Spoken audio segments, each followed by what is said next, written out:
Panels పెట్టుకొని current bill ఆదా చేసుకుంటూ డబ్బులు సంపాదించండి. SRK green energy. నమస్కారం, వెల్కమ్ టు ఎస్ఆర్కే టీవీ. నేను మీ సాయిప్రియ. మనతో మాట్లాడడానికి మన ముందు 4వ డివిజన్ కార్పొరేటర్ అశోక్ యాదవ్ గారు ఉన్నారు. వారిని అడిగి డివిజన్ యొక్క సమస్యలేంటి, వాటి పరిష్కారాలు ఏంటో తెలుసుకుందాం. నమస్కారం సార్. నమస్కారం మేడం. సార్, తెలంగాణ ఉద్యమంలో మీ పాత్ర ఏమిటి? ముఖ్యంగా ఎస్ఆర్కే న్యూస్ వారికి ధన్యవాదాలు తెలియజేస్తున్నాను.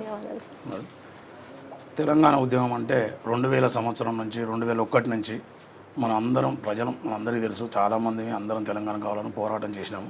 సకల జనుల సమ్మె పోరాటం చేసినాము, వంట వార్పు చేసినాము. అప్పుడు మేము తెలంగాణ పార్టీ టీఆర్ఎస్ ఆవిర్భావంతోనే మేము పార్టీలోకి జాయిన్ అయినాము. అక్కడి నుంచి జనరల్ సెక్రటరీగా 2005 నుంచి 2015 దాకా చేసినాము. మేము ఈ అందరి ఉత్సాహంతో మా ఒక కుల సంఘాల పెద్దలతో అన్ని సంఘాలను ఏకీభవించి ఉద్యమం స్టార్ట్ చేసినాం మేడం. మీరు ముఖ్యంగా రాజకీయాల్లోకి రావడానికి కారణం ఏంటి సార్? నేను రాజకీయం అంటే యాక్చువల్గా నేను గత 2000 సంవత్సరం నుంచి మామూలుగా సంఘ పెద్ద మనిషి, యాదవ సంఘ పెద్ద మనిషిగా కానీ, హార్వెస్టర్ యూనియన్ అధ్యక్షుల వారిగా కానీ, ట్రాక్టర్ అధ్యక్షుల వారిగా కానీ కొనసాగుతుండేవాడిని. అప్పటి నుంచి ఉద్యమంలో జాయిన్ అయ్యి తెలంగాణ గురించి పోతుబడబడ్డ నుంచి ప్రజల కోసం సేవ చేయాలని, ప్రజల కోసం ఏదో ఒక పని చేయాలన్న ఆకాంక్షతోని, కోరికతోని మా పశ్చిమ నియోజకవర్గం ఎమ్మెల్యే మా ప్రభుత్వ చీఫ్ వినయ్ భాస్కర్ గారితో అండదండలతో ఉండేది. ఆయన ఆదర్శంగా తీసుకొని ఆయన మాకు అవకాశం ఇస్తే నేను కార్పొరేటర్గా రావాలని చెప్పి నేను ఆయన ముందుకు పోవడం జరిగింది. పాపం ఆయన నన్ను చూడంగానే ఎన్నెన్నో మా ఎన్నుకుంటే పనిచేస్తున్నామని చెప్పి మాతో నుండి సహకరిస్తున్నా అని చెప్పి ఆయన అండదండలతోనే మాకు ఈ కార్పొరేట్ టికెట్ ఇవ్వడం జరిగింది. ఆ అవకాశం ఇచ్చినందుకు ఆయనకు ప్రత్యేకంగా ధన్యవాదాలు తెలియజేస్తున్నాను. ఎందుకంటే ఆయన నన్ను గుర్తించి టికెట్ ఇవ్వడం వల్ల ఇవాళ ఈ స్టేజ్లో ఉన్నాం. మా బీఆర్ఎస్ పార్టీ కూడా తల్లి లాంటి పార్టీ, అది తెలంగాణ తెచ్చిన పార్టీ. అది ఇవాళ మీరు చూస్తున్నారు ప్రజల్లో రేవంత్ రెడ్డి గారు వచ్చారు, కాంగ్రెస్ పార్టీ వచ్చింది. అది ఏం మాట్లాడొచ్చిందో, ఏం గ్యారంటీలు ఇచ్చిందో మీకు తెలుసు. 6 గ్యారంటీలు, 420 హామీలు. అది స్కామా స్కీమా మాకు అది ఇప్పటివరకు అర్థమవుతలేదు. కానీ అన్ని జనాలు గమనిస్తున్నారు. కాకపోతే మార్పు కావాలని కోరుకోవడం వల్ల జనాలు తెలియక వీళ్ళు ఇచ్చిన హామీలకు మోసపోయారు తప్ప బీఆర్ఎస్ పార్టీ ఎలాంటి వ్యతిరేకత లేదు. ఏం చేశారండి? ఇప్పుడు ఏమైనా పింఛన్ పెంచిండా రేవంత్ రెడ్డి? లేదు. రైతు రుణమాఫీ పూర్తిగా చేసిండా? లేదు. రైతు బంధు చేసిండా? లేదు. మరి మొన్న ధాన్యానికి అందరికీ బోనస్ ఇస్తా అన్నాడు, అందరికి ఇచ్చిండా? ఇవ్వలేదు. ఏం చేస్తాడు? మొన్న అట 7వ గ్యారెంటీ స్టార్ట్ చేసిండు ఆయన. 6 గ్యారెంటీలకే గది లేదంటే 7వ గ్యారెంటీకి ఆయన కూడా స్టార్ట్ చేసుకుంటూ పోతాను. వాళ్ళ కింద ఉన్న ఎమ్మెల్యేలకు, మంత్రులకు ఒకరికొకరికి అవిర్భావ సంబంధమే లేదు. వారు మాట మాట్లాడితే ముఖ్యమంత్రి మాట మాట్లాడుతుండ్రు. ఏదంటే అప్పుడున్న పరిస్థితిలో ఇవన్నీ అవకాశం. ప్రతి మహిళకి ఇంటికి నెలకు 2500 ఇస్తా అన్నాడండి. ఏది? 200 రూపాయలు, 200 యూనిట్ల కరెంటు ఫ్రీ అన్నాడు. ఏది? ప్రతి ఒక్క ఏదన్నా ఒక స్కీము, ఏదన్నా ఒక అమలు పూర్తిగా నెరవేర్చినట్టు ఒక్కటి చూపించని చెప్పండి. మేము బీఆర్ఎస్ పార్టీ తరఫున దేనికైనా సిద్ధంగా ఉంటాం. టీఆర్ఎస్ పార్టీలో మీకు గుర్తింపు ఉంది అని మీరు అనుకుంటున్నారా సార్? ఉంది. ఉద్యమాలు పాల్గొన్న గుర్తింపు ఉంది. మా కేసీఆర్ అధినేత దగ్గర ఉంది, మా కేటీఆర్ వర్కింగ్ ప్రెసిడెంట్ దగ్గర ఉంది, ముఖ్యంగా మా అభిమాని మా సొంత అన్న వినయన్న దగ్గర ఉంది. మేము ఒక కుటుంబీకులుగా పనిచేసుకుంటాం, ఒక కుటుంబీకులుగా తిరుగుతూ ఉంటాం. ఏ పనున్నా సొంతంగా కూర్చొని మాట్లాడుకోగలుగుతాం. అంత ఉంది మా దగ్గర. మా పేర్లు కూడా కేటీఆర్ గారు గుర్తు చేసి మాట్లాడతారు. కార్పొరేటర్ అశోక్ యాదవ్ అంటారు, కార్పొరేటర్ మధు అంటారు, ఇట్లా పేర్లు పెట్టి పిలుస్తాడు ఆయన. ఎందుకంటే ఉద్యమం నుంచి వచ్చిన వాళ్ళు అందరం కదా, అందరికి ముఖాలు చూసుకుంటే గుర్తుపట్టే స్టేజ్లో ఉన్నాం. ఇవాళ ఏదో ఉట్టిగా ఇవాళ ఒక్కరోజు 2 రోజులు పనిచేస్తే వచ్చిన వాళ్ళం కాదు కదా. కేసీఆర్, కేటీఆర్ వద్ద మీకు గుర్తింపు ఉందని మీరు అనుకుంటున్నారా? వారితో డైరెక్ట్గా మాట్లాడిన సందర్భాలు ఏమైనా ఉన్నాయా? నేను కేసీఆర్ గారితో ఒకసారి మాట్లాడిన, కేటీఆర్తో చాలాసార్లు మాట్లాడినాం. మేము హైదరాబాద్ పార్టీ ఆఫీసులో మాట్లాడినాం. బయట మాకు పర్సనల్ మీటింగ్లు పెట్టిండు.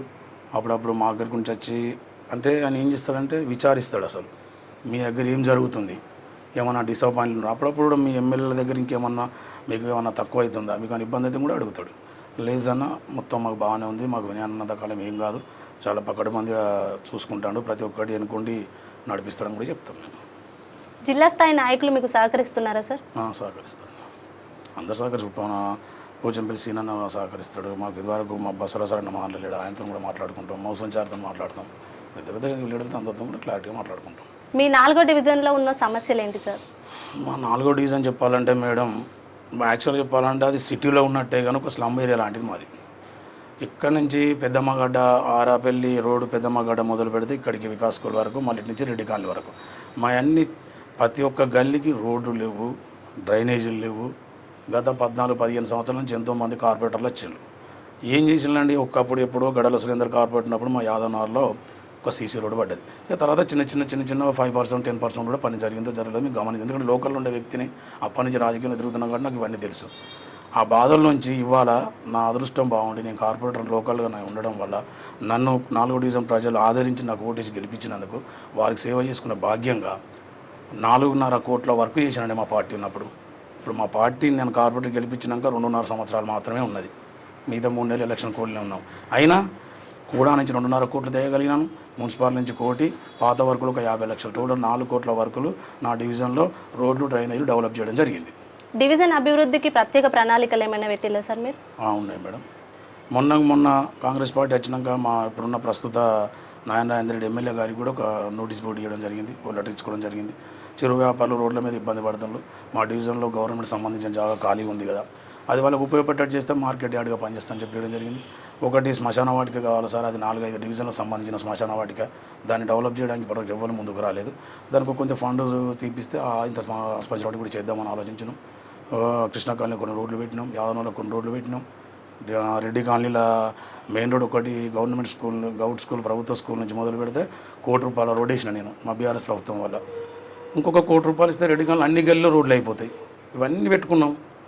ఇంతవరకు మాకు ఒక 30 లక్షలు కౌన్సిల్ మీటింగ్లో ఇచ్చినటువంటి 30 లక్షల ఫండ్ ఇంతవరకు మాకు రిలీజ్ కాలే. ₹1 రోడ్డు వల్లే 16 నెలలు అవుతుంది కాంగ్రెస్ ప్రభుత్వం వచ్చి. సరే వాళ్ళు స్కీములు ఇచ్చిందో స్కాములు ఇచ్చిందో అమలు అయితే తర్వాత ముచ్చట, కనీసం డివిజన్ల అభివృద్ధి కోసం కనీసం 30 లక్షలు 16 నెలల్లో మేము చేయలేకపోయినాం. మాకే సేమ్ అనిపిస్తుంది కార్పొరేటర్గా. పార్టీ గురించి ఆలోచిస్తున్నాం. ఇక్కడ మేము మా స్థాయిలో ఉన్నాం కదా. అప్పుడు 4 కోట్లు చేసిన 2.5 సంవత్సరాలనే, ఈ 2.5 సంవత్సరాలు ఒక 4 కోట్లు చేయాలని ఆశ ఉండే కోరిక. సరే దురదృష్టవశాత్తు పార్టీ లేదు కాబట్టి మాకు ఫండ్ ఇస్తలేరో లేదా మరి వాళ్ళు దాన్ని ఇస్తలేరో మాకైతే గమనించలేదు. నిధుల కేటాయింపు విషయంలో మరి అందరికీ సమానంగా ఇస్తున్నామని కాంగ్రెస్ ప్రభుత్వం అంటుంది కదా సార్, అది నిజం కాదంటారా? మరి గమనించండి, ఇప్పుడు నా డివిజన్లో ప్రజలైతే ఉన్నారు, నేను చెప్పింది అయితే తప్పు మాటనా రైట్ మాటనా అనేది వాళ్ళే పోయి ఎంక్వైరీ చేయండి. మీరు కూడా ఉన్నారు కదా ఛానల్ వాళ్ళు, ఎంతోమంది ఛానల్ వాళ్ళు ఉన్నారు. మా 4వ డివిజన్కి వచ్చి ఎంక్వైరీ చేయండి. 16 నెలల్లో కాంగ్రెస్ ప్రభుత్వం అమలు చేయబడినటువంటి రోడ్డు ఉన్నదా లేకపోతే డ్రైనేజ్ చెక్ చేయించండి. లేదు నేను వేసిన డ్రైనేజ్లు ప్రతి ఒక్కటి బీఆర్ఎస్ ప్రభుత్వంలో శాంక్షన్ చేసిన లెటర్ పెట్టి చూపిస్తాను నేను. గమనించండి. అది కార్పొరేటర్గా సెటిల్మెంట్లు తదితర కార్యక్రమాలు చేసే అవకాశం ఉంది కదా సార్, అలాంటి ఆరోపణలు మీ మీద ఏమైనా ఉన్నాయా? మేము ల్యాండ్ సెటిల్మెంట్లు అంటే నాకు చిన్న పంచి కూడా లేవు అవి. మేము యాక్చువల్గా మొదటి నుంచి చదువుకున్నాము, డిగ్రీ దాకా చేసినాము, ఇంటర్మీడియట్ కంప్లీట్ చేసినాము. డిగ్రీ డిస్కంటిన్యూ కాగానే మా నాన్న రైతు, ఆయన వ్యవసాయం చేసుకునేవాడు. మాకు 4-5 ఎకరాల భూమి ఉండేది. ఇక అట్నే క్రమక్రమేపీ ట్రాక్టర్ కొనుక్కొని మేము కూడా వ్యవసాయంలోకి పోయినాం. వ్యవసాయం చేసిన తర్వాత చిన్నగా అభిమానంతో వినయానంతో తిరుగుడు జరిగింది. ఈ విధంగా రాజకీయం వచ్చినాయి. ఏ సెటిల్మెంట్లకు ఏ భూములకు మేము పోలేదు ఇంతవరకు. ఇప్పుడు ఒకవేళ ప్రస్తుతం ఎన్నికలు జరిగితే ఏ పార్టీ అధికారంలోకి వస్తుంది అనుకుంటున్నారు? ఇక ఏ పార్టీ అధికారంలో వస్తుందని మేము చెప్తే మీకు అబద్ధం అనిపిస్తుంది కావచ్చు. నాకు తెలిసినంతవరకు మీరే ఛానల్ ఉన్నారు అంటే మీరు దేశవ్యాప్తంగా మీరు అన్నీ విచారించుకుంటూ తిరుగుకుంటుంటారు. మాకు ఇప్పుడు పెట్టినా ఇంకా 6 నెలలకు పెట్టినా ప్రజెంట్ ఏ రకంగా చూసినా బీఆర్ఎస్ పార్టీని 90% గెలిపిస్తారు. 5-4 సీట్లే కోల్పోవాలి తప్ప మొత్తం సీట్లు మాకే 90-92% మాకు వచ్చే అవకాశం 100% ఉంది. అది ప్రజలు చెప్తాను, మాకు సంబంధం కూడా లేదు. ఇప్పుడు మా బీఆర్ఎస్ పార్టీలో ఉండి కూడా మేము ఇంత సైలెంట్గా ఉంటాను. వాళ్ళ అధికారంలో ఉండి కేసీఆర్ని తిట్టడం, వాళ్ళని తిట్టడం ఏందండి? అది న్యూ సెన్స్ లెక్క ఉన్నది. ఫస్ట్ వాళ్ళ అభివృద్ధి గురించి మాట్లాడడం అంటే తిట్ల గురించి మాట్లాడుతూ తయారైన పార్టీ. ఏం చేసిన కేసీఆర్ ప్రతి గర్భిణీ స్త్రీకి పుట్టే బాబుకైనా పాపకైనా 15,000 12,000 ఇచ్చిండు. కేసీఆర్ కిట్ ఇచ్చిండు. వాళ్ళని బండి ఇచ్చి వాళ్ళ ఇంటికాడ చేరవచ్చిండు. తర్వాత బాబు 4 సంవత్సరాల తర్వాత ఎదిగితే గవర్నమెంట్ స్కూళ్ళు కట్టించిండు. 110, 120, 150 ఉన్న రోజుల్లో ఇదివరకు ఉన్న కాంగ్రెస్ చేసిన పరిపాలనలో ఇలా 1000 స్కూల్స్ అయినాయి మన దగ్గర. ఇంత అభివృద్ధి చేసిండు అంటే అర్థమైంది, బాబు చదువుకుంటే బాగుపడతాడు. పాప డెలివరీకి పోతే ₹1 లేకుండా గవర్నమెంట్ హాస్పిటల్లో డెలివరీ చేసుకుని ఇంటికి పోవాలి. ఒక మహిళకు ఒక వృద్ధునికి ఒక పింఛన్ ఇవ్వాలి. చేతగాకుండా ఉంటాడు వాడు, 60 ఏళ్ళు దాటుతాడు, వాడు ఇంటిగా ఉంటాడు, వాడిని ఎవరు సాదరు అని వానికి గార్డెన్ల కాంగ్రెస్ వైఎస్ 200 ఇస్తే కేసీఆర్ 2,000 సడన్గా చేసి పడేసిండు. ఎంత చేసిండు? 10 వంతలు చేసిండు ఒకటేసారి.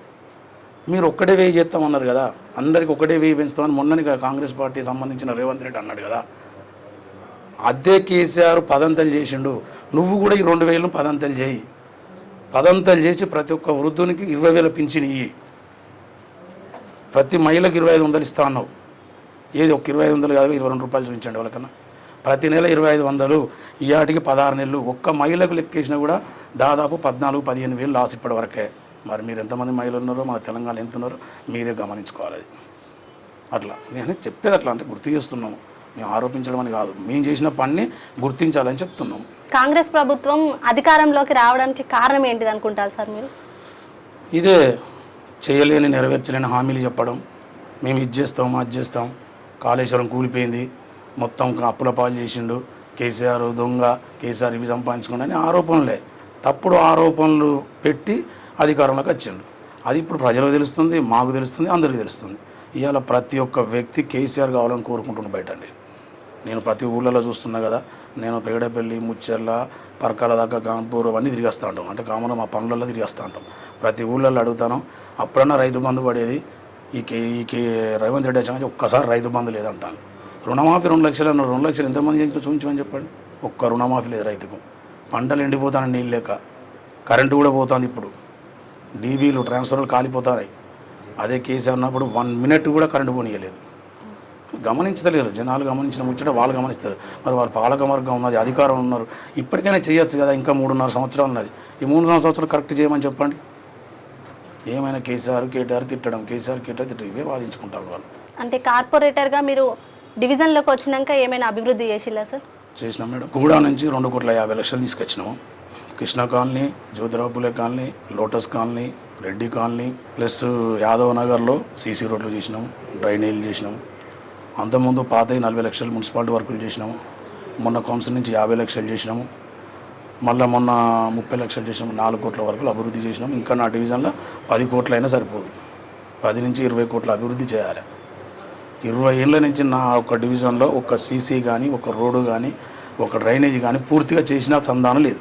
బీఆర్ఎస్ ప్రభుత్వం అధికారంలో ఉన్నప్పుడు నిధులు విడుదల చేస్తే మధ్యలో అధికారులు తిన్నరు అని ప్రతిపక్ష నాయకులు అంటున్నారు సార్. దానికి మీరేమంటారు? ప్రజలు కూడా అదే అంటున్నారు, దానికి మీరేమంటారు సార్? అంటే మేడం, యాక్చువల్గా నిధులు అన్నది వాటిని పరిగణలో తీసుకురావాలన్నా అధికార చేతుల్లోనే ఉంటుంది. అధికారులు ఎంత మంచి చేసినా ఈ రోజుల్లో ఎవరైనా దుర్వినియోగం చేసినలు, ఇద్దినరు అద్దిన ఆరోపణలు చేయడం కామన్. కానీ అదంతా పచ్చి అబద్ధం. ఏదున్నా మా బీఆర్ఎస్ పార్టీ అధినేత కేసీఆర్ పైన చూసుకుంటూ ఉంటాడు. ఎన్ని నిధులు వస్తున్నాయి, ఎంత డెవలప్మెంట్ అవుతుందని చెప్పి వాళ్ళ యొక్క పర్యవేక్షణలు వాళ్ళకి నడుస్తూనే ఉంటాయి. ఇక ప్రతిపక్షాలు ఉన్నప్పుడు 100 ఆరోపణలు చేస్తాయి. వాటన్నింటిని పట్టించుకొని మన అధికారులను తప్పుపట్టడం అనేది సరైనది కాదు. వాళ్ళ అధికారం రావడానికి ఆ మాటలు మాట్లాడారంతే. మరి వాళ్ళు కూడా అదే అధికారంగా ఇప్పుడు పనిచేయించేది. ఇప్పుడు కూడా మళ్ళీ మనం ఆ మాట నచ్చా, అది వాళ్ళు అన్నారు కానీ మనం అలా అనలేము. అది నేను తప్పుగా భావించట్లేదు. తెలంగాణ ఉద్యమం జరిగిన సమయంలో వరంగల్ కీలక పాత్ర పోషించింది, కానీ వరంగల్ని పట్టించుకోలేదని కొందరు నాయకులు అంటున్నారు. కేసీఆర్ గారు వరంగల్ని పట్టించుకోలేదని కొందరు నాయకులు అంటున్నారు. మరి మీరేమంటారు సార్ దానికి? మేడం, వరంగల్ అంటే యాక్చువల్గా ఫస్ట్ మా ఎమ్మెల్యే గారు వినయ్ భాస్ గారు ఇండిపెండెంట్గా పోటీ చేశాడు. టీడీపీ నుంచి టికెట్ రాకపోతే ఇండిపెండెంట్గా పోటీ చేశాడు. ఎమ్మెల్యేగా 2000 ఓట్లతో ఓడిపోయాడు. తర్వాత ఇమ్మీడియట్లీ కేసీఆర్ గారు కలిశారు, వినయ్ అన్నపై కేసీఆర్ని కలిశారు. మళ్ళీ తీసుకొచ్చి తెలంగాణ ఉద్యమం గురించి ఆయన ప్రేమ కలిగిందో ఆయన నచ్చిన తెలంగాణ ఉద్యమంలో జాయిన్ అయ్యాడు. తెలంగాణ ఉద్యమం నుంచి ఇప్పటివరకు తిరుగులేని నాయకుడిగా గెలిచిండు. ఆయన కూడా వరంగల్ గడ్డ మీద ఎన్నో ధర్నాలు దందాలు చేసి ఎన్నో అరెస్టులు అయ్యాడు. తెలంగాణ ఉద్యమంలో ఎన్నో కాలేజీ పిల్లలతో కొట్లాడినప్పుడు దెబ్బల పాలయ్యాడు. అందుకే తెలంగాణ ఉద్యమ గడ్డ వరంగల్ గడ్డ అనేది తెలంగాణ ఉద్యమ గడ్డ. తెలంగాణ ఎందుకు డెవలప్ కాలేదు, మన వరంగల్ ఎందుకు డెవలప్ కాలేనంటున్నాండి. ఇప్పుడు మన కాళోజీ కళాక్షేత్రం ఉన్నదండి, వాళ్ళు ఇలా ఓపెన్ చేసిన కావచ్చు. మీరు గమనించండి, కాళోజీ కళాక్షేత్రం కట్టడానికి ఎన్ని సంవత్సరాలు పడుతుంది? అది ఏ ప్రభుత్వం కట్టించింది? 9 బ్రిడ్జి నేను కట్టానని చెప్పి వీళ్ళు చెప్పుకుంటుండ్రు. 3 నెలల్లో 9 బ్రిడ్జి అక్కడి నుంచి ఇక్కడికి అండర్టైన్ చేయడం అవుతుందా?